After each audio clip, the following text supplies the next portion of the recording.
My name is Kala, Arvind Kala. I am in Goa these days, perhaps the only place in India which has a roadside cafe culture, in the sense that literally tens of thousands of people sit at roadside cafes, and see people passing by. Now, just like it happens in Europe. Now, I am one of these people also, and I spend several hours a day in these roadside cafes watching people passing by. And walking past are also Europeans who flee from their freezing cold and come here to spend some weeks here. Now, when I look at these Europeans passing by, tall, fair people with fair hair, I marvel at one fact. Do you know, my friends, that these Europeans, they were till 8,000 years ago, they were dark. They were dark. Their skin was dark. Their hair was dark, and they had blue eyes. Can you imagine? Still 7, 8,000 years ago. Now, even educated people don't know this, and I didn't know it myself till I read about it recently, and I started trying to find out what made them. Now, this happened. How did they become light skinned?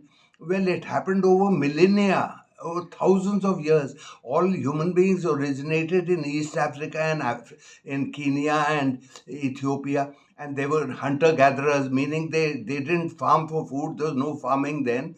They used to hunt animals for food. So then they started migrating. They went northwards, etc. Some they went to Italy, they went to Spain, Greece, Portugal, these places, and some went to Arabia and then onwards to India, etc. Now, the dark Europeans who went towards Europe,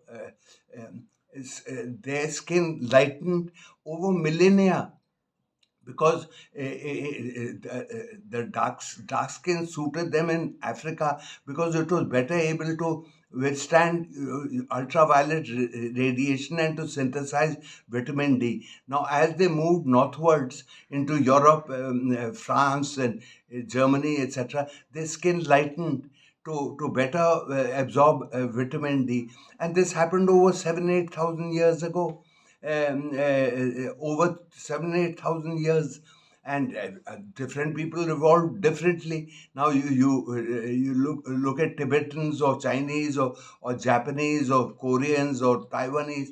They have hooded eyes, so they developed in a different way. So all this, and do you know that they've been over millions of years. They've been different brands of human beings, like in animals you have Alsatians and Dachshunds and Spaniels in dogs. Among human beings also, there were Homo erectus, one kind of human being, then Florentians, then Denisovans, then Neanderthals. Now we are finally there. All the other types of human beings have become extinct, and we rule supreme. Now, why I'm mentioning this also is that do you think BJP, anybody in the BJP would be interested in the in Europeans or what? They are. Mr. Modi was saying, after human beings were different, and then Europeans, and then and why have not the Upanishads? Hindus must have been purple and indigo and pink and etc., etc. He would talk like that. So, in fact, the sad thing about the BJP is that they embrace stupidity, and that we don't need knowledge. We keep winning. We keep winning. We don't need knowledge. That's why their vision is so warped. It just boils down to Hindu, Hindu, Hindu. Muslims are this, Christians are this, everybody is this. So the most victimized people, the way it's going, and they're going back to the caste system, Manusmriti and Sanatan Dharma and stuff like that. So the worst of are the Muslims, Christians, and the Dalits also. That is the reality of India, because they're moving towards that Manusmriti, which is as repressive um, as Islamic principles are. Um, this is the sad part of the BJP. And when you look at these people, I see in Goa, I see people